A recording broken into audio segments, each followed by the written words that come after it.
This podcast provides a platform for our guests to share their experiences and inspire our listeners to be brave and bold in pursuit of their dreams. As you listen, we invite you to explore how these concepts apply to your own story. You know what to do. Be great and be grateful. We're Mic'd Up with Mike DiCioccio. Hey guys, my guest today was raised in the arts. Growing up, she studied voice, but most of her training was done behind a fake microphone, belting out Whitney Houston and Christina Aguilera as a young girl. Her professional career as a solo artist began in 2015 with the launch of her first single, Thankfully. Her commanding, soulful, and powerful vocals deliver an organic and refreshing new pop and R&B sound. You can listen to her on all music platforms, including her latest single, Getting Over You, that is out now on Spotify and Apple Music. It's an honor to have her join us on the show. Welcome to the show, Critelli. Hey, thank you for having me. This is awesome. We've been planning this for how long now? Yeah. We kind of had an off-camera chat to get the ball rolling, and here we are. We're doing this. Thank you guys for tuning in and listening right here. We have Critelli. She's also from Buffalo. I'm born and raised in Buffalo. You were born in Buffalo, right? I was born in Niagara Falls, so I'm a Niagara Falls girl. Okay, technicality, like 40 minutes away from Buffalo, but I appreciate you. So what side, Niagara Falls, USA or Canada? U.S. U.S., okay. All right, cool. Yeah. I like that. We're being very specific here. You guys can check out Allie on Instagram. It's at Critelli. It's ALICRITELLI. She's a fellow Paisan. Website, AllieCritelliMusic.com, and YouTube. Simply go to Allie Critelli. You can see some behind the scenes. I was checking it out as I was preparing for this. Some cool music. I love the tune. Getting Over You is great. And is that the song that also has kind of a remix out now? So that's Daydreaming. Daydreaming, that's right. So Daydreaming is one of your hits from last year that now has a remix as well, right? Yeah. Very cool. I know remixes are really popular, and I enjoy it because it just gives it's the same song, but it's a whole different experience, different feel.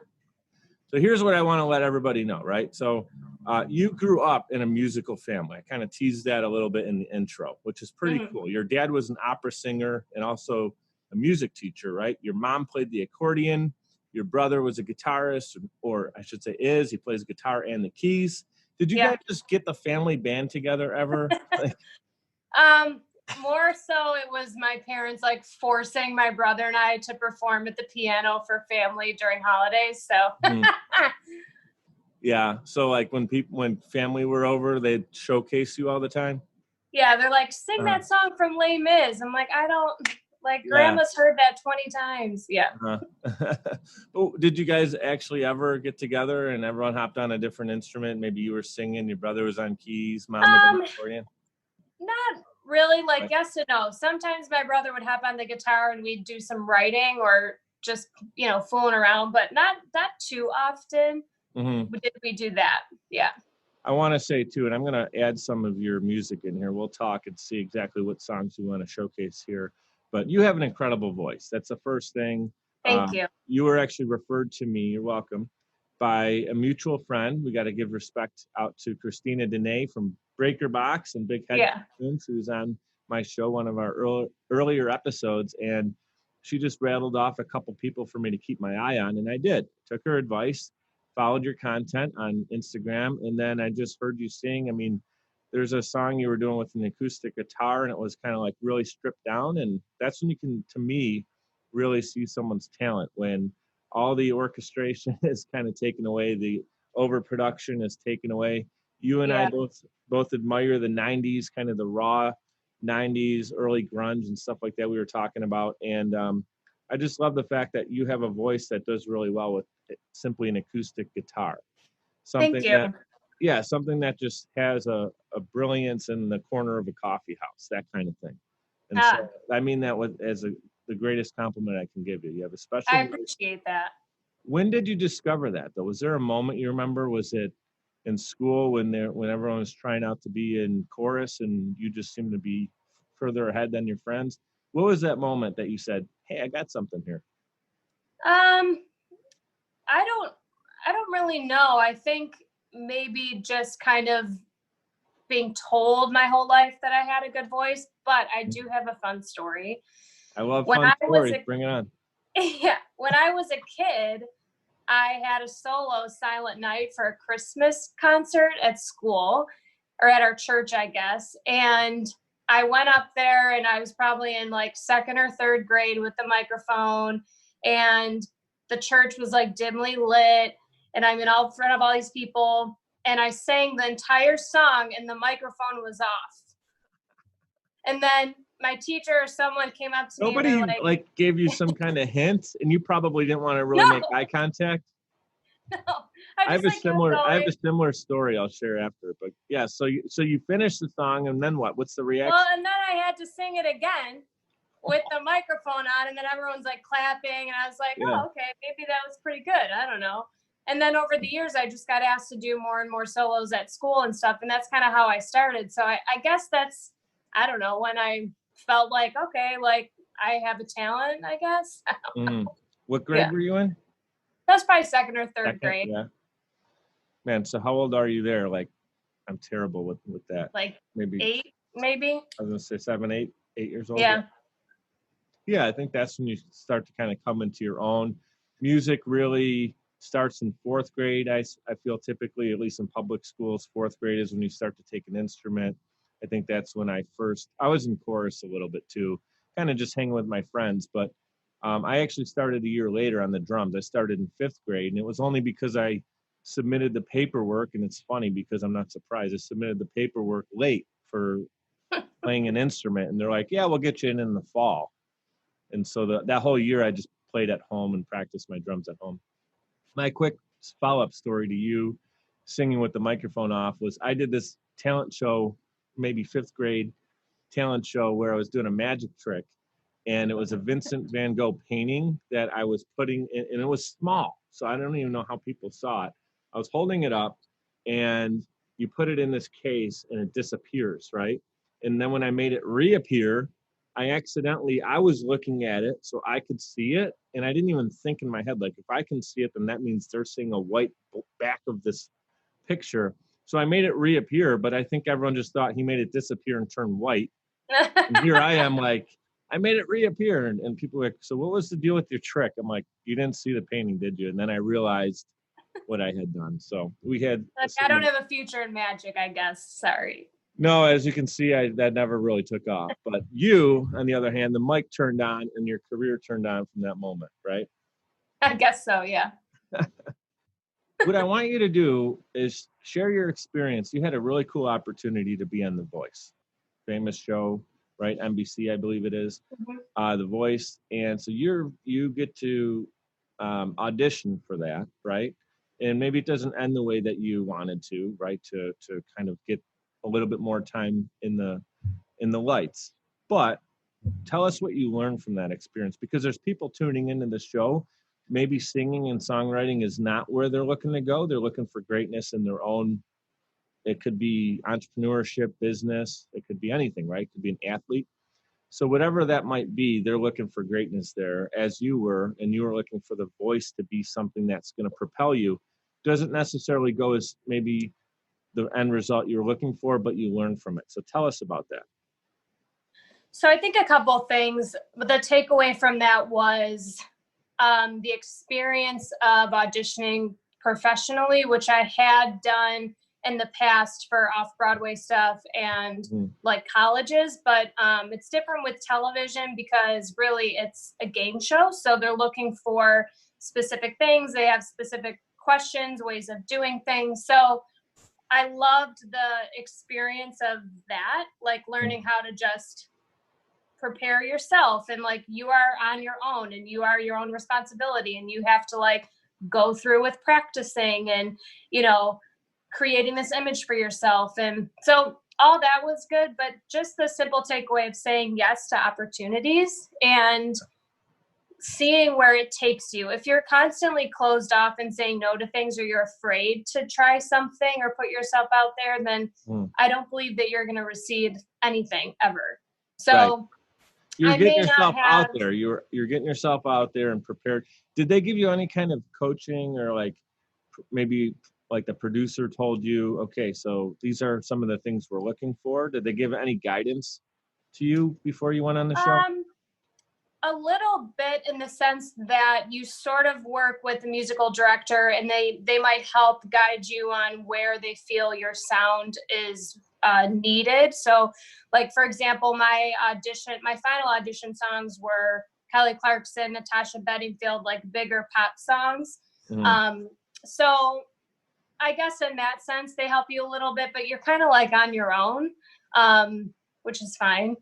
But I didn't make it onto the television portion. It was like right before then. So I basically auditioned for a panel of producers and Carson Daly. So it was like a big deal, but it didn't work out the way that I thought that I wanted it to, but it was actually a blessing in disguise.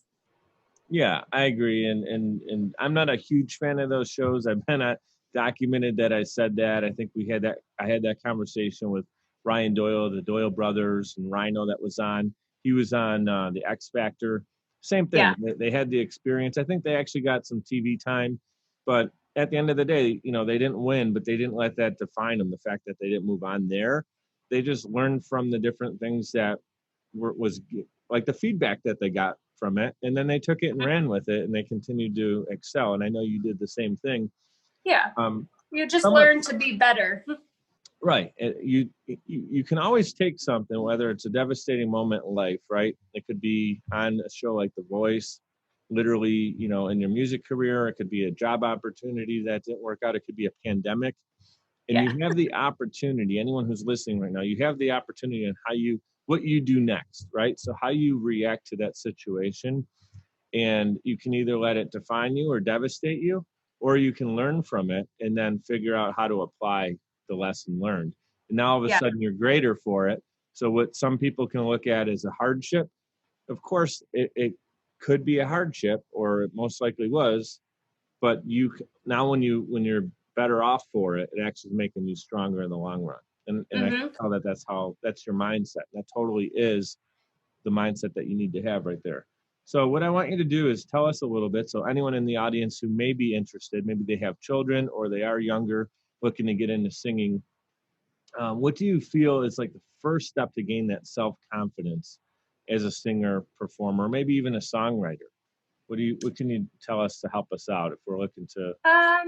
I guess if you're not confident, first, I guess I would suggest getting some lessons to maybe boost your confidence, and then you would then get used to singing in front of someone, even if it's one person just coaching you.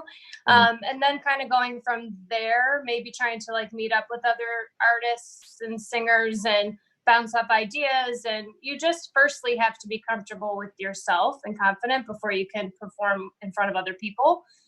So I would say coaching and networking are probably going to be confidence boosters. Yeah, I think that's great too. I mean, again, I'm not a singer, but as a musician or someone who's taken lessons, I definitely feel confidence comes from lessons and having the right teacher who can, correct you in a way that's not going to kill your confidence too. Yeah. Like someone who's telling you, if you just keep being told you're either doing it wrong or maybe this isn't for you, you can lose some confidence there, but they encourage. So you're saying get the right education from lessons and confidence and hanging out with people and kind of collaborating, which is a great idea. Yeah, networking is a great aspect of how this all connects and comes together as well.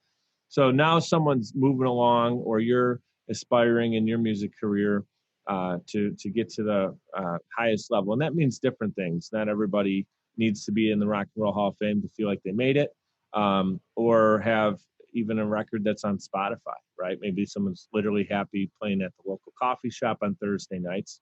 That's super cool too. What do you feel, like in your opinion, obviously this is objective, right? What makes a great singer or songwriter? Like if there's 100 people that are out there singing, what to you would define someone who's great? I know that we touched on this a little bit before. So for me personally, there's a couple things. I think a great songwriter could be someone who technically knows how to write a song.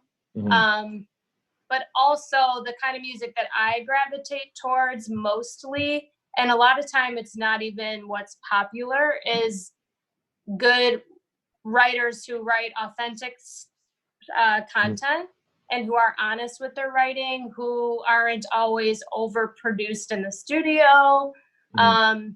Just relatable music and good music. Yeah. Someone who's honest and raw. And I feel like, to me, it's that connection. Someone that just popped in my head right now is like Neil Young, right? So he's not going to maybe win any talent contest with his voice, but the way that he writes a raw song you can connect to, right? You know, it's just the way it makes you feel. You know, I say the same thing about music or movies too. It's like the overproduced summer blockbuster to me is not the best story, right? It could be one of the best movies, you know, of all time. Could, you know, and typically if you look at the Oscar winners, it's not always the overproduced. It's the same thing with music. The best singer songwriters are not always the ones that have, you know, the biggest budget, or, you know, maybe are working with the greatest producers. But absolutely, you want to aspire to do that, because that's going to give you more access and more listeners. And I know you and I both feel that your talent in singing is something that you want to deliver to other people, because it's the way that it makes them feel is really what you're looking for, right? How that song, and I know you really enjoy the songwriting aspect of it. Can you talk about crafting a song, how it comes together for you? Is it just something that takes for you a few minutes, ideas just pop on the paper? I know you always journaled, right? When you were younger, you had a journal. Yeah. Tell us about that. How did that really become a big passion for you? I always journaled as a kid, and I always wrote stories. So I kind of always had this like creative, imaginative mind. But as far as songwriting, truthfully, I started to get inspired by Ani DeFranco from Buffalo, who's like super raw and poetic and kind of in your face sometimes. So I was like, oh, you know, shit, like, how does she say that? Like, that's crazy. So I started in high school trying to write more poems actually before music. So then when I started to write music lyrically, it just felt a little more natural to me. But as far as how I write, it's so different each time. A lot of the time a melody will strike me first and I'll write it out in my head, and I even like hum it into my phone, or, you know, hum it into GarageBand if I can. And then I'll call my producer, like, can you do this? Like, da, da, da, da, da, da, da, you know. But and then sometimes people send stuff to me and it's already kind of written. Maybe the guitar part's written or the keys are written, and they say, you know, do you hear anything over these chords or whatever? So it's always different. And sometimes it does take an hour. Sometimes it takes 6 months. You know, it just depends. I know you play guitar too. Do you typically find yourself writing with a guitar? Yes, but it's funny. Yeah. I would say though, the stuff that I write for other people are what I write on guitar and piano. Like the stuff that I write for myself is not typically, it has not typically begun on guitar, except for maybe like one or two. But yeah. Okay. So, and there's, I want to go down a little bit of music theory and kind of, you know, not everybody's a singer-songwriter. Some people are the lead singer in a band. Some people listening to this might be a bass player or guitarist. And the experience I had being in a band, a lot of times the way that we would write a song was we would literally get together and we would just start cranking, right? Like the bass player would do something funky. I would lay down a funky beat. That was probably my number one talent, was just to feel a song and come up with something on the spot. And then our guitarist, we all had a great feel and connection. Like our rhythm section was strong. And then our singer would just kind of sing, but he wasn't necessarily writing lyrics yet. He's just singing melodies and random things that didn't even make sense. And then he would go like with a notepad, we would record it, he'd take it home, and then he would write the actual lyrics over what we just jammed. So it all kind of stemmed from a jam. And I know the Chili Peppers, one of my favorite bands, they did that for a long time with producer Rick Rubin. And then on their latest record, they worked with is it Modest Mouse? No, that's a band, right? What am I thinking? Who am I thinking of? It's a producer, Danger Mouse? I'm not sure. Yeah, I think it's Danger Mouse. He's a producer who had the Chili Peppers come in and actually they wrote in studio. So like Kiedis wasn't just, coming up with his lyrics right on the spot over a jam. They were actually kind of like how the Beatles did it, where, John and Paul would sit together and write out the chords, write some lyrics, and then bring it to the band, which I think is really interesting. So you do it kind of both ways, where you kind of have the whole melody and give it to your producer, and the song is crafted and you kind of write over that. Mm-hmm. And you also start singer-songwriter and build out from there, right? Yeah. And I'm naturally more of a melody person. Like I naturally have more of a producer mind than lyrics. So I work with a couple people, or I co-write, I should say, with a couple people that are stronger in the lyric department than I am. So it's good to work with a group. For me anyway, because everybody has their strengths, and then you can come out with like the best product. But yeah, I mean, that's how I write. I guess that's pretty common. Yeah. Now, again, I mentioned this. Not everyone tuning in is going to be from the Buffalo market. This show is designed to be for listeners all over the globe. That's what I love about it too, is I'm looking to inspire people all over the world, right? But anyone who does understand the Buffalo connection that we have and kind of where we come from, and we're definitely changing the face of Buffalo. I just want to make sure that that's known. There's a lot of great things going on here. Our waterfront's now starting to really develop, and it's doing really well. But typically growing up, as a musician as well, we always heard you got to go out to LA or New York City to be found, or Nashville's a big one, especially for a singer-songwriter. Go to Nashville and be discovered. And that totally makes sense. You did do that a couple years ago, right? And you're back in Buffalo. And I just want this story, I want you to elaborate on this. The grass isn't always greener for every situation, right? So you're watering the grass back in Buffalo now. So explain how, going and making that, you learn from it. I know you mentioned that to me. So I want you to tell that story, but how does it, how can you tell our audience to not always put all your chips into a location telling your story, right? It's more about you. Yeah, I think my wanting to go to Nashville was more about personal growth. I was gigging in Buffalo for an entire decade, and I kind of felt tapped out. Like I felt like, okay, I've sung all the songs I could sing. I've played with incredible musicians. I've played every venue. I just wanted more for myself, and I wanted to challenge myself. So I felt like Nashville was a good place because there's big players out there, and there's people that are better singers than I am. There's people that are far better writers. And for me, it was personal growth. It wasn't necessarily like, I'm going to go to Nashville and I'm going to get signed because I hate Buffalo and, this will never happen. It wasn't anything like that. No, it wasn't sour. It was an opportunity. Yeah. So, once I was there, I discovered that, yes, it's an industry town and it's filled with opportunity, but as far as what I went to sort of develop, I was like quickly reminded that I'm like just as good as people there, and I can kind of play in the same fields as people. And that was a confidence booster because I put so much pressure on myself before I went. I sort of like didn't feel like I was good enough for the first 6 months that I lived there. But when I was there, it was also like, this isn't really the town for me. Like, sure. You get to know it because you're there. You don't know, like you took that as an opportunity to live and learn. Mm-hmm. There was no ties. No one said you had to live there the rest of your life. Yeah. And you had some affirmation come from it where you said, hey, I can hang with these cats, right? I can perform up on the stage. You weren't afraid of the bigger the stage got, you weren't afraid of it, the more exciting it was for you. But it didn't feel right to you. So you made the decision. I think it takes a lot of called marbles, right? It takes guts to say, hey, this wasn't right. It's not even that you goofed up. You just decided it wasn't right for you. And you came back home, and nothing to say about that other than you're back home where you belong, at least for the moment.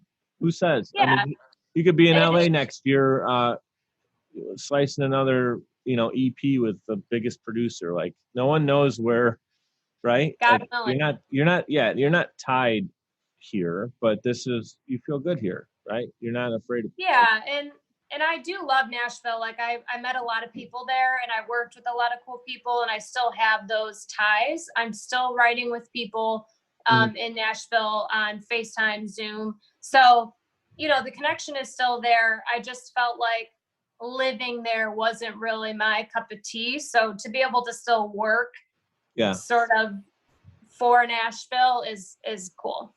Yeah, that's cool. Did you make a ton of connections while there that you still keep in contact with? Or Yeah, at least a few strong connections, which is more important, right? That they're genuine connections. Yeah. So one of my girlfriends, she's an artist there, Kat Stone. So during quarantine, we've written, I think, 3 songs already together. She's country pop, so I'm co-writing with her a lot. Yeah. And there's another friend of mine who works for like a sub publishing label for Sony. And like we wrote a couple songs. I did a song for Sync down there. I wrote for television down there. Hopefully it gets picked up. So yeah, I definitely made good connections, and I love Nashville for that,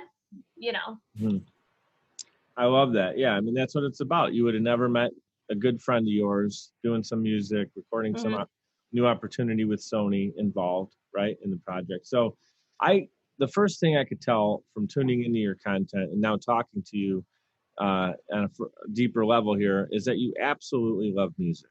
It's in your soul, right? What do you love? Like, tell us about when you're performing and you're just like in a different place. I know that feeling, but can you tell our audience what that feeling is like for you when you're in the moment of performing? I don't know if I can explain it.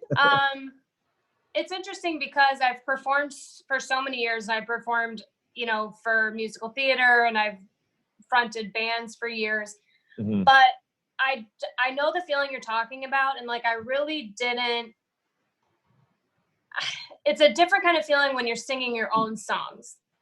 So when I moved to Nashville and I was finally able to sing my own songs to an audience that didn't know me and that received me, that was like euphoric. Cool. That was like a drug. I was like, oh shit, this is cool. Like, and you just kind of go to a different place, and it's almost like, people are watching you, but you're just sort of like hyper focused on yourself, and you're just in this different kind of place. And it's such a good feeling. I don't live for applause. I'm not someone that needs that sort of attention, but it is nice when people appreciate something that you worked so hard on. Yeah, I think it's natural. Like for me, I'll be honest. So, I love that. I could tell that that's kind of where you're going to go with it, but I was just interested to hear you kind of articulate it. But for me, I mean, I would play out like crazy, right? I was very animated behind the kit. If there were 2 drunk guys at the bar, we were playing our full set and we were going like, balls to the wall, going to perform rock and roll, right? But I'll tell you, if there were 2,000 people, it kind of elevated, not that the performance was going to lack if there's only 2 people there, but it just takes it to a different place when there's 2,000 people and you see them all shaking your head to the song. And when you're taking them to a different place, I know the feeling that it is to be in the audience experiencing that. And so I love that. It's all about the connection. And that's what's really cool is music is a universal language. You can listen to something in a different language. It's just how it makes you feel. And I know you love the songwriting part, and you're a great, you write, I'm going to butcher the word. It's lyricist. Is that the right word? Lyricist. So to me, I like to write lyrics as well, but I can tell you most of my favorite songs, I don't even know all the lyrics or what they really mean, because to me, it's about how it makes you feel, really. I know a lot of people are different. They need to know every word or sing every word, right? Where do you kind of fall into that? Do you go with kind of the flow? Some lyrics don't always make sense. I think of like a lot of Beatles songs that were goofy. Yeah. like Yellow Submarine, my daughter's favorite song was first song that I noticed that she listened to that she really liked was Yellow Submarine. But it's because it's how it makes you feel. It's boppy, it's goofy. Yeah. But then there's all other songs that have a lot of substance and they just hit home with you when you hear the lyrics. So talk about that. What do you think about, like the actual lyric writing in songs? I mean, I'm kind of in the middle because I like so many different genres of music for so many different reasons. So like if I'm in the gym, I'm not going to really care about the lyrics. Like I just want to hear a good beat, something that's stuck in my head. And it also depends on the artist, because for me, like Alicia Keys is an artist that I love her lyrics. And it doesn't matter if she's got like an upbeat song or just something stripped down on the keys, because I'm tuning into like what she's saying. So I don't know. It just depends. I'm kind of in the middle. You know what I think? As I kind of asked it, I don't love the question I just asked because I don't think it was really clear. I guess what I'm saying is, and I don't want to answer my own question. He's like, you didn't answer it right. No, that's not what I mean. I'm just saying, like, I'm just thinking it out loud. That's why this is conversational here, is that there's really no right answer. Like, one band could have a song that the lyrics are all over the place, and the next song could be like really deep. Doesn't matter. There's no right or wrong answer. It's music you're creating. It's a piece of art that you can hang on the wall. You got some art to your right there that's hanging on the wall. Like one person can see it and it can mean this to them. The next person can look at it and it means something totally different. Lyrics and music is the same way. There's no right or wrong answer. I just was kind of curious on how you approach lyrics. If it, I guess it just comes out of your heart. There's no right or wrong answer. Yeah, and if I'm writing, it depends on the melody. It depends on the energy behind the song. Sometimes I don't even know what I'm going to write about until you start playing something, and then it might hit you. The way you hear it makes you think of something. Yeah. Pretty cool. Yeah. Yeah. A certain sound makes you think. Maybe you just randomly think of a person, and now you're going to start writing about that person or that moment or that thing. You had, you started, we said 2015, which wasn't that long ago. That was kind of when you made things official that you're launching an album, right? And the song was Thankfully. But also in 5 years, you've accomplished a lot. You've played a lot of shows. You have the experience in Nashville, the experience on The Voice. Out of all of that, what was your favorite moment so far that maybe kind of bounces back at you and you kind of think of being in the moment? Is there something that sticks out for you? Gosh, I mean, I don't know. Everything kind of comes back to the performance. So like living in Nashville and performing in Nashville is huge, but also right before I moved to Nashville, I had this really special evening where I performed all my original music, and it was just a private showcase. And I've never done that in Buffalo because I was always kind of afraid to. So that was really special to kind of do that for my hometown and sing my songs. But I mean, that's a really tough question. I think there's been a lot of special moments, and, whether it's like being on stage with friends or releasing a new song that gets 68,000 streams, it all ties back to music. So, yeah. Is there a venue in Buffalo that you want to maybe give a shout out to? You just love playing there? That maybe their sound guy is great, and I've had experiences like that too, where the sound guy makes it. Yeah, I mean, Tony DeRosa is the best sound guy. There you go. In my opinion. So playing Larkin one time with him was like, he made me sound like a freaking angel. But there's so many venues that I love, like Belsito on Hurdle. Like we played there once a month, so that's super intimate. I love Lou over there. Soho, we've played a ton. Buffalo staples, but I would say Larkin was cool. Yeah.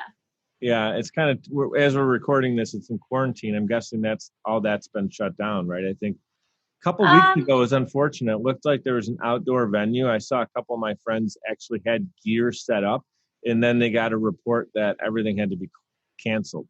In the moment, really? They had all their gear on stage, were ready to play the first note, and someone came over and said, whole thing's canceled. Wow. Yeah, so this is tough. Like I can't wait. Strange. I can't wait till I can come out and see you perform live and get back to Larkin Square and hanging out. Thank you. Yeah. Looking forward to that. Now you have some new material coming out. It's an EP. It's in the R&B and pop realm. Can you give us a little bit of information, tease it a little bit for us? Well, we're in the very early infant stages, but I recently read Alicia Keys' new book. So aside from her being an inspiration to me musically, she has now been an inspiration to me spiritually. So I just feel like this next EP is going to be more stripped down, and a little bit more bare, probably unlike a lot of things that I've done. So yeah, just started writing that, like first song, very early stages. So I don't really have a release date as far as that goes, but yeah, we'll get there. But I am planning another release of a single, which I'm really excited about. We recorded and wrote this 2 years ago, so it's overdue to come out. Might be doing a video for it. I like that. Cool. Uh-huh. If you need a great videographer, I know a few people in the area that I've worked with professionally. Yeah. Okay. We can talk. Yeah. Here's the deal. I like to go to, I call it lightning round. I have not executed a lightning round properly yet because this is, I don't like to just feel like someone has to put a period on a sentence if there's more to be said. So don't feel like you need to just give one word answers or anything crazy. Okay. But the idea for this is to roll pretty quickly. And then after this, as we go to the show outro, what I'd like to do is I'm going to play Daydreaming for everyone. Because I just feel like, if they haven't heard you, they're going to hear you now. And that can lead to them checking out the rest of your music, which is on Spotify. It's on Apple Music as well.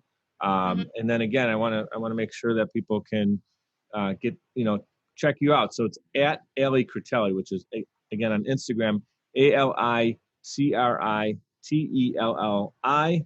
Her website, alicritellimusic.com, and YouTube as well. So I'm going to play your music at the end of the show. But right now, what I want to do is do a little bit of lightning round. So tell us, during quarantine, what's one skill or one positive takeaway that this whole lockdown has given you? I have picked my guitar up more frequently.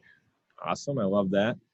I think I already asked you this. Favorite venue that you've played at to date? Is there one that pops in your head? Like in general, anywhere? Yeah, anywhere. Just like the coolest venue that you had the opportunity to play at. I would say probably the Knitting Factory in Brooklyn. Okay, that's very cool. I'd like to hear more about that. You mentioned Alicia Keys' book, so you can that can be the answer to this question. But favorite books, podcasts, or inspirational content right now? Okay, so definitely the Alicia Keys book. I love a lot of like self-help spiritual books. And podcasts. I listen to Whitney Cummings, the comedian, because she's hilarious. I gotta check her out. Okay, Whitney Cummings, cool. If you can be known for one thing, what would it be? That's a little deep right there, right? Yeah, my voice. Voice, okay, beautiful. And you're already doing a great job at that. I want you to know. So, and then tie it back here. So, obviously, your voice. What would be the ultimate accomplishment? You can take more time to answer this one. So, for you, what do you feel like at the end? Like, let's say you are blessed with an extremely long career. What would the ultimate accomplishment be for you? I want you to get it out into the universe. Take this opportunity to get it out there. I guess pertaining to my career, I've never really chased fame. So I've just always wanted to reach people. So the ultimate, I guess, would be to make people happy, to reach people. If I end up happy, that would be the dream. The best feeling, and then maybe make a little money on it too. Yeah. Would the best feeling for you be like maybe getting a inbox from, a DM from someone to just like, hey, I listened to your song. Maybe it was something from 5 years ago that you wrote and it just got them through a tough time, something like that, right? Yeah. And believe it or not, even being local, to Buffalo, I have gotten some of those, and it's so crazy because even on such a small scale, it blows my mind. And it's like what writing and singing is all about, honestly. Mm-hmm. Yeah. Human connection. Yeah. Just helping another person out, right? Mm-hmm. So my mission on my show is to help inspire people to be brave and bold in pursuit of their dreams. So we can be talking to someone like my 5-year-old daughter who's just having fun with the plastic microphone like you were with Whitney Houston and Christina Aguilera. She's a big Beatles fan, right? She's going to be taking piano lessons in the fall. So you could be Love talking that. to a 5-year-old. You can be talking to a 55-year-old right now. If you were to deliver a message to help them be inspired to be brave and bold in pursuit of their dreams, what would that be? I guess kind of bringing it back, just say yes to opportunities and don't be afraid to put yourself out there. But in pursuit of those opportunities, stay true to who you are and remember where you come from. That's a big takeaway for me anyway, in my experiences so far. Yeah, I love that. I think that's super important. It's who helped you get to where you're at today and how you want to live in. A word I love to use a lot is gratitude. And that actually leads me to our last question. And then you can share anything in addition that we didn't hit on here, but I feel like we definitely have some great content for our audience today. So what are 3 things that you're most grateful for? Oh God. I'm grateful for the gift of music because I think that is a God-given gift. And my mom always says, like, you've been given a gift, so you should share it. Yeah. I'm grateful for that. I'm grateful for the family and friends and support that I've had throughout the years. I think that that's really special and rare. Mm-hmm. And I'm grateful for just living in a country and in a world where you can pursue what you want to do. And it's kind of up to you how you pursue it and how far you take it. Mm-hmm. Well said. And this has been fun. I love to shine light on. I didn't know when I started my podcast that we'd have musicians on. It's kind of started more as like a business entrepreneurship. Then I had a Hall of Fame Olympian on, and I was like, you know what? Like, we can have athletes on. Then a friend of mine referred someone over. Robert Grant was on the show. He's a hip hop artist. Yeah. Ryan Doyle is a friend Robert. with. Yeah, you know Robert. I had Ryan Doyle on. We talked about him already. Maya by name, she's a special talent too, just a great personality. I've had some phenomenal people. We talked about Christina, and it's just like, just like we're talking about with writing music, there is no right or wrong. You can be inspired by people in all walks of life. It could be a school teacher on the show. It could be, anybody. It could be a baseball player. It could be Ellie Critelli, right? And so this was awesome. Is there anything else you'd like to share before we part ways today? I don't know. I think we covered a lot. I appreciate your questions and allowing me the opportunity to elaborate on a lot of stuff. And I don't know, you've kind of come full circle now with interviewing musicians, and now someone should probably interview you.